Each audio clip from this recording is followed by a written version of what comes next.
Ka farin ni koyi baban kai shi. Ka je ka kira mana mutum biyu ko akan titi ne gansu ka kira mana su biyu za a daura musu aure. Je ka. Kana cinye mana shinkafa. Isauri je ka kira mana mutane. Su gana anan gudu. Zauna anan. Zauna. Ke kuma kama hanya ki shiga cikin gida. Kama wuce ki shiga cikin gida. Saukar da hannun naka. Nawa ne a jikinka?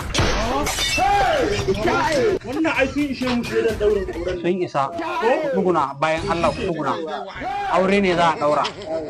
Kai ne mai karba, kai ne mai bayarwa. Me sunanka? Sunan shi Zadduni. Sunan ya ta Umaima. Ba a daura musu aure. A bisa sadaki naira 3,500. Dan shi ne a jikinsa. Kai ba za ka yi magana ba ne? To amma ba sun ce min ka ce za ka bata kuɗi na wata nawa ba ne, ba ka da kuɗin auren ta yi kuɗin da ya ka bata kuɗi. Shi ga ba shi dan a shawarewa. Dan a shaware. Kenan ƙarya suke ma. Ba ka son ta ne? Ina son. Dole Daura kun musu tara aure. magana. Amma ya ka tsara ki Daga in ce waya ta kuɗi. Kawo wayan naka za ta. Kawo wayan waya ta kuɗi. Don ba ka bayar ba ne?